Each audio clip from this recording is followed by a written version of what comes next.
பதவியேற்பு விழா நடைபெறுமா? விஜய் முதல்வர் ஆவாரா என்று மே 4 முதல் பெரும் பரபரப்பு. இதற்கிடையே விஜய் 108 இடங்களில் வெற்றி. திமுக கூட்டணி 73 இடங்களில் வெற்றி. அதிமுக கூட்டணி 53 இடங்களில் வெற்றி. விஜய் ஆட்சி அமைக்க 118 எம்எல்ஏக்கள் அறுதி பெரும்பான்மை தேவை என்ற நிலையில் காங்கிரஸ் முதல் ஆளாக 5 எம்எல்ஏக்களுடன் விஜயுடன் ஆதரவு. இதையடுத்து திமுக கூட்டணியில் பெரும் சலசலப்பு, கண்டனங்கள். காங்கிரஸ் துரோகம் செய்துவிட்டதாகவே திமுக தரப்பு நேரடியாக தனது அறிக்கையை வெளியிட்ட நிலையில் மேலும் 6 பேர் ஆதரவு தேவை என்ற நிலையில் 2 கம்யூனிஸ்ட் கட்சிகளும் தலா 2 எம்எல்ஏக்களை கொண்டு 4 எம்எல்ஏக்கள் ஆதரவு. அதுக்கு பின் விஜய்க்கு 117 எம்எல்ஏக்கள் ஆதரவு இருந்த நிலையில் மேலும் 2 எம்எல்ஏக்களின் ஆதரவு தேவை என்ற பரபரப்பான சூழலில் விடுதலை சிறுத்தைகள் ஆதரவு தருவதில் பெரும் இழுபறி. இதையடுத்து நேற்று மாலை விடுதலை சிறுத்தைகள் ஆதரவு கடிதம் வழங்கிய நிலையில் விஜய் ஆளுநரை சந்தித்து இன்று காலை நேரு உள் விளையாட்டு அரங்கில் தனது பதவியேற்புக்காக முதல்வராக பதவியேற்பதற்காக வருகை தந்துள்ளார். இந்த நேரு உள் விளையாட்டரங்கில் தமிழக வெற்றி கழகத்தின் தொண்டர்கள், முக்கிய விஐபிகள், உயர் அதிகாரிகள் சூழ இன்று காலை 10 மணி அளவில் தமிழக வெற்றி கழக தலைவர் விஜய்க்கு முதல்வராக பதவியேற்பு விழா. இந்த விழாவுக்கு பல்வேறு தரப்பினர் அழைக்கப்பட்டிருந்த நிலையில் உயர் அதிகாரிகள், அரசியல் கட்சி தலைவர்கள் வருகை தந்து கொண்டிருக்கிறார்கள். விஜயோ ஏற்கனவே முதல் ஆளாக இந்த விழாவுக்காக 8:40 மணிக்கு விழா அரங்கான நேரு இன்டோர் ஸ்டேடியத்துக்கு வருகை தந்தார். இதோ முக்கிய பிரமுகர்கள் இருக்கும் காட்சி. இந்த விழாவின் என்ன விசேஷம்? விஜயுடன் 7-8 பேர் புதிய அமைச்சர்களாக பதவியேற்கிறார்கள்.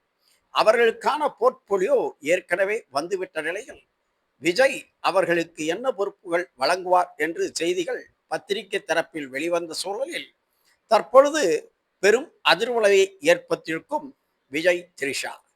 இந்த சூழலில் இந்த விழாவிற்கு திரிஷா வருவாரா, வரமாட்டாரா என்ற 1000 கேள்விகள் எழுந்துள்ளன. வந்துவிட்டார் பிரபல விஜயின் நண்பர் நடிகர். இப்படி ஒவ்வொருவராக வந்து கொண்டிருக்க மு.க. ஸ்டாலின் வருவாரா, உதயநிதி ஸ்டாலின் வருவாரா, காங்கிரஸ் தலைவர்கள் அண்ணாமலை வருவாரா, நாகேந்திரன் வருவாரா என்று எதிர்பார்ப்புகளுக்கிடையே இந்த விழா தற்பொழுது துவங்கி நடந்து கொண்டிருக்கிறது. ஆளுநர் சரியாக 10 மணிக்கு வந்து விஜய்க்கு பதவி பிரமாணம் செய்து வைப்பார். அதன் பின்பு அவர் நேரடியாக கோட்டைக்கு செல்வார். கோட்டைக்கு சென்று முதல் கையெழுத்து எந்த திட்டத்துக்கு போடுவார் என்று மக்களிடம் பெரும் எதிர்பார்ப்பு.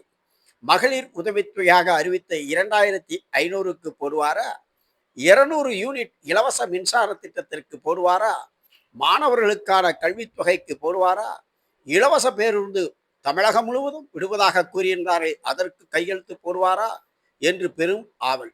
தமிழகம் முழுவதும் பெரும் ஆவல் உள்ள சூழலில் தற்பொழுது அவரை வரவேற்க பல்வேறு தரப்பினர் காத்திருக்க இதோ விஜயின் விழாவில் யாரும் எதிர்பாராத திருப்பமாக தமிழக வெற்றி கழகத்தின் தலைவர் விஜய் வருகை தந்துள்ள நிலையில் பிரபலங்கள் பலர் வருகை தந்து கொண்டிருக்கிறார்கள்.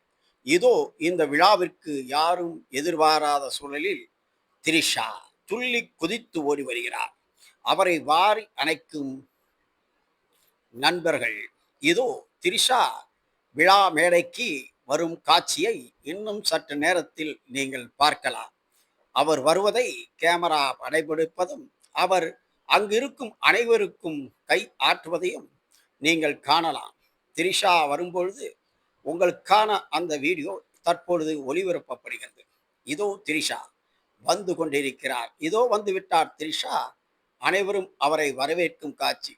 திரிஷா வருவதை விஜயின் தாயார் சோபா சிரித்து கொண்டே காண்பதை நீங்கள் காணலாம் இந்த வீடியோ காட்சியில்.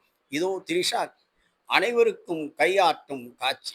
அரசியல் சூழலில் இதோ திரிஷாவை பார்க்கும் விஜயின் தாயார் சோபா மனதில் சிரிப்பா, வருத்தமா என்று தெரியவில்லை. ஆனால் திரிஷா வருகை இந்த அரங்கத்தையே கலகலக்க செய்துவிட்டது. இப்படியாப்பட்ட சூழலில் திரிஷாவின் வருகை இதோ மேடையில் சென்று அமர அவரை அழைத்து செல்கிறார்கள். திரிஷாவின் வருகை பெரும் பரபரப்பை ஏற்படுத்தியுள்ளது அரசியல் வட்டாரத்தில்.